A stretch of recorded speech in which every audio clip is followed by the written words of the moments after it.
how's it going everybody? Welcome back to another episode of The Creator's Process. As you know, my name is Jaden, and right next to me I have Moxie. How are you doing today? I'm great. That's good, that's good. I have had my McDonald's in me. I did a photo shoot with a lovely person here. So I'm great. Oh, that's amazing to hear. And I really, once again, thank you for taking the time to do the photo shoot. I really enjoyed it myself as well. I'm so excited to get started with putting the photos together, and I can't wait for you to see them. And I also want to say thank you for taking the time as well to come onto the channel and talk about what you do. So thank you for that. Of course, thank you for having me, and thank you for holding this space for these kind of discussions.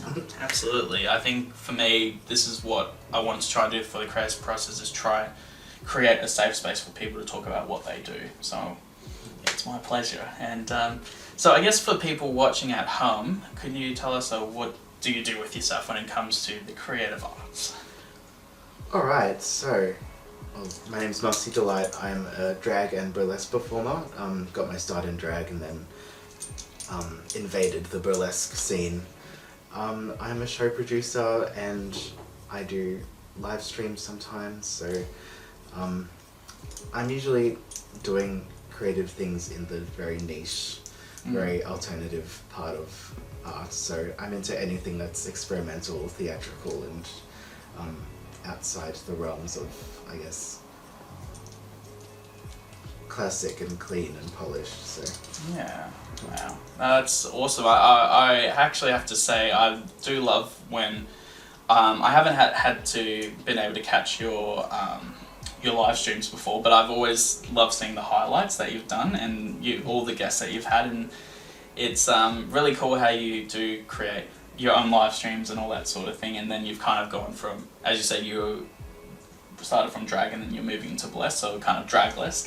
yes. Going from one to another. I think that's really awesome. And so how long ago did that journey start for you? And how, what did you start off with when, and how long ago did that start? So I first got on the stage 3 years ago in drag. Did my little spot number at Molly's for baby drag, and my drag has always involved elements of striptease, so I guess you could say that my first burlesque act was 2019, start of 2019. Okay.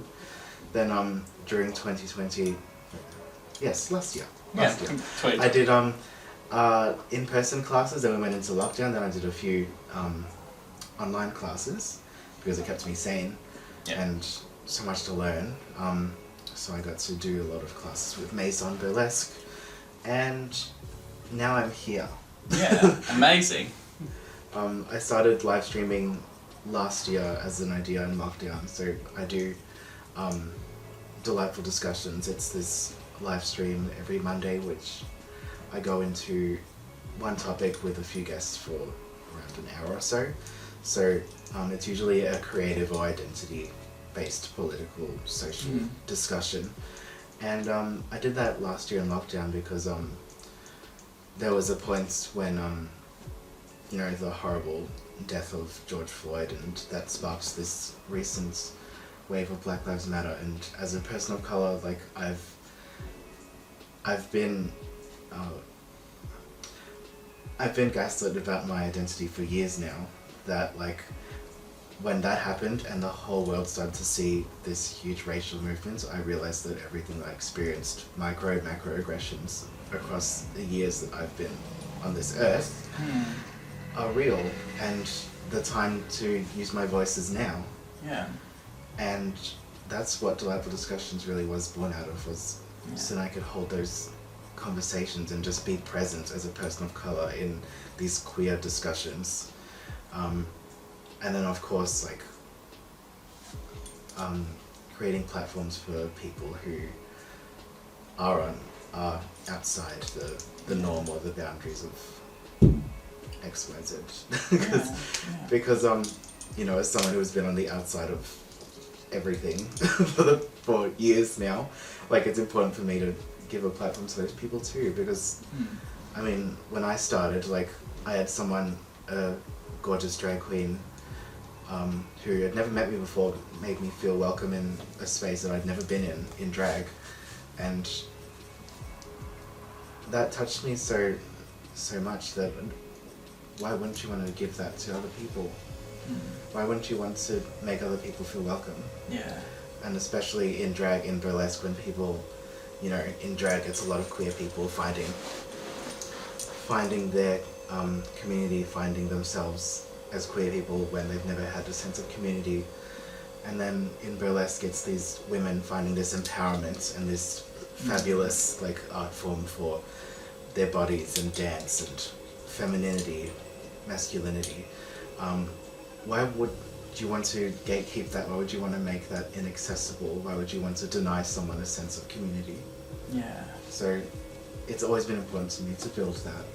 Yeah. I think that's amazing, and I do agree with you. I think one of the things when I started looking at burlesque and drag and all that sort of thing, I love seeing this strong empowerment with seeing all these amazing women and people who taking control of their identity and of themselves and who they are in such a beautiful way. And I think for me, I get really inspired myself, like for someone who has had a bit of self-conscious body issues and all that sort of thing. Like I think that's just such an inspiration to me to see these powerful people on stage just taking control of who they are, such as, you know, yourself on stage taking control of who you are. And I think that's absolutely amazing. And first of all, I have to say, I love, first of all, what did you say your stream was called? Delightful Discussions. Yeah, I love that you've included part of your name into it. I think that's just amazing. And I love as well that you've created that, in a way, that safe space where, you know, people can talk about and be open about, you know, their struggles as, you know, going through some things and all these other topics that sometimes we don't talk about as much. And I think that's absolutely amazing that you've created that safe space. Thank you. Yeah, like, I mean, it started from what I just said, but also me and my friends during lockdown, we'd have these conversations where we'd learn new things about each other, and it was just so interesting, and just, it was this feeling of like more people should hear about this. Yeah. More people should engage in conversations like this, because it's actually, people need to know about this. People need to know how to deal with these situations. People need to know, be aware of other people that are not like themselves. Yeah, it's so important, I think. Yeah. And just accepting who you are and being in control of who you are. Yeah, of course. And I think that's amazing, and I love that you're trying to create that safe space. And, you know, I think that's amazing. So it's a good on you for doing that. I think that's incredible. I try. That's amazing. And so I guess so when it comes to a lot of your performance-based stuff, like I myself have seen one of your performances when it was down in Poem, and I always love seeing, like, when I've seen a lot of your self-shoots that you do, and then even some of your performance videos that I've seen you do, there's a lot of diverse amount of performances, and it's really interesting, like, how diverse you make your performances, and each one is so different from each other. Like, is there, like, how do you come up with your performances, and how, like, what is the process of creating these performances and making each one so different to the other? Art is very personal to me, and I'm also I've accepted that I'm an extremely emotional person, where I just am completely swayed by any kind of emotion or experience that comes over me, and my way of understanding it and the way of processing it is to create something based off of it. So my recent acts was based off of, like, I went through a period of time where I had to pull at strength that I didn't even know I had, or, you know, was lacking, and it just kept having to be strong and keep pushing on. And the act is inspired just by that feeling of, you know, feeling hurt but having to keep going, having to keep grab that hurt and create into something that's powerful and useful, and that not that you can be proud of, but have something that you're hurt by and use it for the better. So yeah, all my acts are so different because it's because I'm overcome with emotion or an experience, then I create it into something else. So there's many different facets. So, like, I do, like, the camp comedy, I do, like, like raw theatrical stuff. I do more. Yeah, it's a range. I like that, and so in a way you create art with your raw emotion, and you're someone who goes, I want to put my feelings into my performances, because I feel like that is something important through my art that I want to speak through. Yeah. And I do really love, because when I saw the one performance I saw you, I definitely did see a lot of that through your performance. I did see a lot of power and emotion in your performance, so I definitely could see that you portrayed that, and I definitely could feel it. Can definitely feel it when I was watching it. I was just like, whoa, I was like, wow. It was a lot of I remember, because you were doing the what was the performance that the balloon one? What was Yeah. it? Yeah. So it was to the song "Anything Like Me" by Poppy. And, yes. Yeah. And so I'll describe it. Yeah, go for it. For the audience. Go for it. So I had helium balloons on the stage that I had stuck different images on them, and there was one balloon in the front of the stage that had this ripped up, beat up trans flag over the top of it, and the photos on the other balloons were these things that made me feel very ugly about being a trans person. I was dressed in this frilly pink dress, and the thing is that it was too small for me, that I kind of forced myself into it, and it ripped at the back, and it ripped at the shoulders, ripped across the chest and my arms. One of the arms is completely gone. And that kind of helped the message of feeling ugly and something that was meant to be soft and feminine. Even my body doesn't fit into something that's meant to make me happy, or meant to make me feel at home in my own body. The whole act is about finding these things that, as much as my journey as a trans, non-binary, whatever label you want to say, person has come, and how much happiness I've found from trying to feel at home in my own body. It's also come with a lot of things that made me unhappy and made me feel ugly, and there's things that the way that other people treat trans people is, some people treat trans people as disgusting, and I look at myself and feel disgusting some days, and but it's just not something that you can let go of or push down or reject. And if there's anything I know about myself, it's that I can't run away from any kind of emotion. I have to face it. So that act was very much a very raw look at all that. Yeah. No, it was a very powerful act. I definitely went away always thinking about that act in the back of my head, going, geez, that was definitely something that really did hit me as well, and I thought that was absolutely incredible. And I definitely love that you said with the dress, because I was thinking the same way with, it was interesting how as you said, the dress didn't fit you, it ended up ripping and all that. And I think as well, it was kind of for me, the one thing that I thought about as you explained that was fitting into society's ideas and all that sort of thing. And I think that was so interesting how you played on that. You're going, oh crap, this dress doesn't fit, it's ripped up and all that sort of thing. And it's me trying to fit into what society says that I should fit into, but I can't, even no matter how hard I try ripping into it and all that, I just can't, And I think that was, I do really like how you added that, and you work on those minor details for your costuming to your performances, and I think that really enhances the performances. I think that's pretty awesome. Yeah, as trans feminine people, one of the things that most people are insecure about is either their height and the broadness of their shoulders, because despite how many changes you do, you actually can't change your bone structure.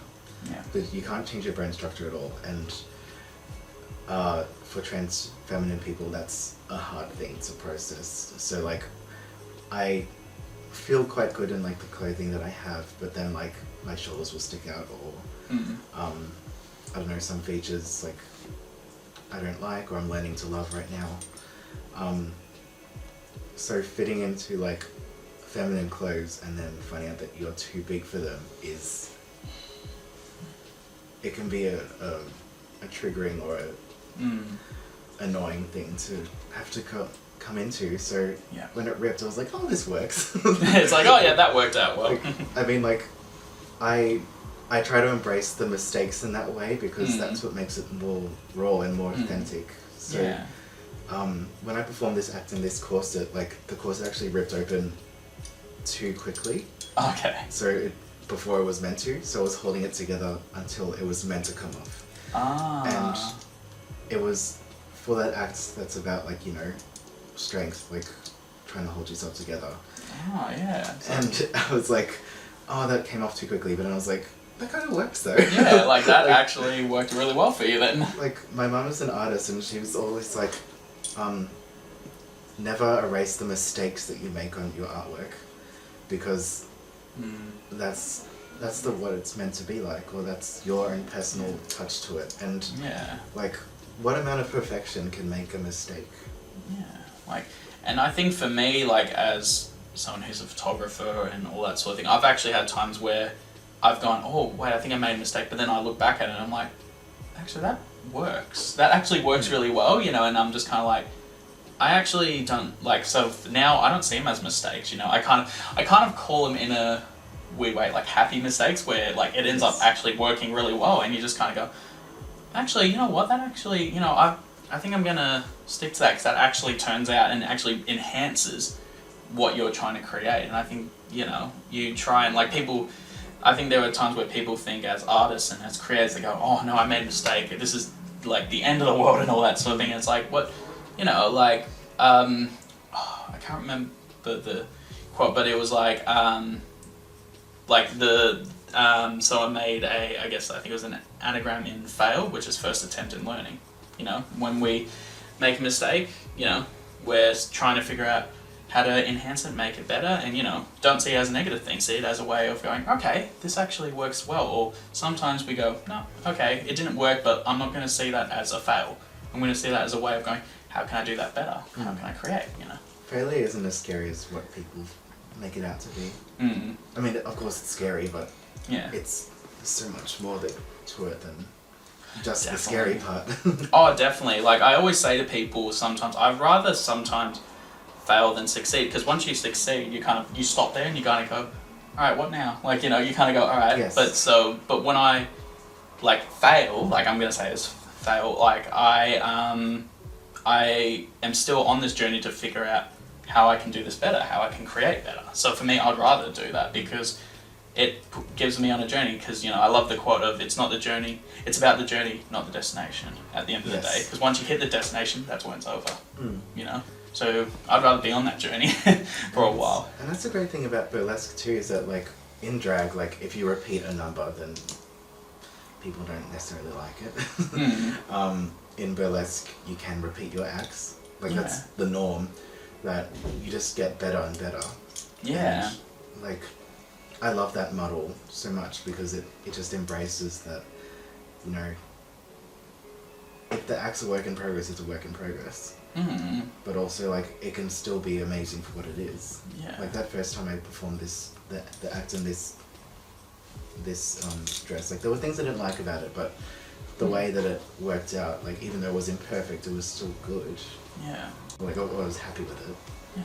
So I think it's also, like, for me, I've seen, like, so many burlesque performers, and I've seen some of their acts, like, multiple times, but I feel like from talking to so many people, like, I never get tired of seeing the same act. I love watching it every time. Like, I've seen, like, you know, Jaina's one of her acts, like, over, like, 3 or 4 times, and honestly, every time I love, you know, and all that sort of thing. I've seen multiple times of Valerie and, like, all these other people, and I'm like, I love seeing the performance over and over again. I feel like every time, for me, it just keeps getting better and better every time, so I feel like, you know, I think that's a awesome thing where, like, you know, as you said, you can always, like, if you feel like you didn't do well the first time, you can always bring it back and try it again, you know? Yes. And, you know, I think that's really cool with burlesque as well. Yeah. I kind of think of it as, like, when you flick through the television and you choose your favorite channel, and, like, doing the same act is just watching the same series or the same movie. Like, you still like it. Yeah. You still enjoy it. Absolutely. Like, why do we have to keep changing channels or keep reinventing, you know, like Yeah. that's the thing in drag. Like I repeated an act like one too many times, and people were like, you can't do that, and I was like, And it's like, who says I can't? Yeah. Yeah, it's like, who says I can't? Yeah. You just need to find the people that like what you do for what you do. Absolutely, it's about finding the right audience and the good support base, because I definitely think support base is always important. Because I think, you know, have you had a really good support base when you started doing this stuff? It felt like a real effort to try and find the people who I finally found the spaces and the people who make me feel at home, and it took quite a long time because it's like finding a community within a community. Yeah, So absolutely. From the places I started at, like, they were really great for giving me those opportunities and everything, but you know, I wasn't able to be appreciated for my authentic work there, or I couldn't, Yeah. or like they weren't the people that I meshed particularly well with, that it's taken me a while to look further into like the corners of burlesque and drag to be like, these are the people that I really like and feel at home with. So, you know, like the people at Wonderground and Mentone are amazing. Poem, everyone at Poem. And I just like mesh well together with a bunch of misfits and weirdos. So Yeah. I just have like and something that I never had prior to last year was, well, I did have like friends, but a support network of other people of colour. So I was a mentee for the people of Cabaret last year, and I just met so many gorgeous people through there that like understand what I'm going through, because a lot of my friends are white. They don't understand what I'm going through sometimes, that like that perspective has really just saved me, really. Like there's so many people now that I can go to that understand what I'm going through, or how to tackle these situations as people of colour, not as white people. So that's been amazing. I'm really thankful that I've finally found that these people, like all kinds of people who just make me feel at home in different kinds of ways, but all in the very same way. Yeah, no, it's definitely like from me doing these interviews, I've gotten, you know, like I think in a way a lot of creatives have felt like misfits and feeling like we have never fitted in or belonged anywhere, but then when we start, you know, introducing ourselves to this community of art and this accepted community of everyone, then that's when we start to feel at home, because it's like we're surrounded by people who supporting, you know, care about us. And I think I'm really happy to hear that you've finally feel like you found that group of people, because, you know, I think even for me, I never fit in high school and all that sort of thing and fitted into anywhere. And so like for me to find my community of people, it took me like nearly 7 years for me to find my community of people. And it has, you know, it does take a bit of time and it can be a real struggle, but then when you find it, you're just like, oh, I feel, as you said, I feel at home right now. And I'm really happy to hear that you've been able to find that community that are accepting of who you are and of what you do, and I think that's amazing. I think, but I'll ask you, so for a final question, I will ask you, so I guess we're very close to 2022, we're coming up to a new year, so what are the plans for 2022 for you? Like, what have you got lined up? So I have like the next few months planned out, but who knows, like the zombie apocalypse could come next year. like I've just learned to try not to plan things, because COVID makes it incredibly hard to plan things. Definitely. That being said, like I plan to bring back my production show Cirque de Moxie next year. Oh yeah. That will be really great. I want to make Delightful Discussions a bit more secure in the way that like I really love having the new host come in. And I also just want like I want everyone to be, how am I gonna yes, just bringing it back and making it much better than it was last year. Yeah. We'll say that. So I moved through different patterns through the acts that I do, and next year I'm definitely going to be bringing like something that's quite different to what I usually do. Like I'm going to bring very feisty, like in your face like acts, and very like I'm going to embrace that part of me that's just an angry Latina. I'm going to bring that forward to the stage, and that's going to be really exciting. Yeah. And I've been working with the local council in my area, the city of Casey, to produce a show in February for Midsummer. Wow. So it's amazing that we have shows down where I live now. You're in Cranbourne, like we need to go out like an hour or so to see any kind of entertainment. We do, yeah. So now like there's stuff closer to home, which is amazing, and I'm just really blessed to have this opportunity to work with Casey, so we can bring that down and have a cabaret show of our own down here. Sounds amazing. Wow, you've got a few things coming up, which is really exciting, and I know exactly what you mean. Like, you know, with these COVID lockdowns and all these changes of rules, it's so hard to plan ahead sometimes, but hopefully, you know, we won't have too much interruptions next year. Fingers crossed, hopefully. And but yeah, I do remember seeing about what'd you say, Cirque de Moxie? Yeah, I do remember seeing like you posting about that, and I will definitely have to check it out when you bring it back. Like, I think that sounds really awesome, and I look forward to seeing some more great performances coming up, like in the next year. So, you know, I want to wish you all the best for that. Yes, thank you. It's okay. And so once again, I want to say a huge thank you, Moxie, for taking the time to do the photo shoot, as well as taking the time to come onto the channel and talk about what you do, and just being open to talk about these sort of stuff. So thank you. Thank you for that. And thank you for this. And for having me. That's okay, it's my pleasure. And so for everyone watching at home, I want to say a huge thank you to everyone who has watched today's episode of The Creators Process. If you want to check out Moxie's amazing work, I'll leave links to his work down below. Please go and check them out. Absolutely amazing and phenomenal work. If they are performing in your area, please go check it out. And let's keep supporting the local art community. I think it is so important, even during these times, you know, going in and out of lockdowns because of COVID times, it is really hard. So let's keep supporting the community. Let's keep supporting our amazing community. Let's make it the best it can be. You know, I think let's just keep going. Yes. And comment, like, and subscribe, and I will see you in the next episode.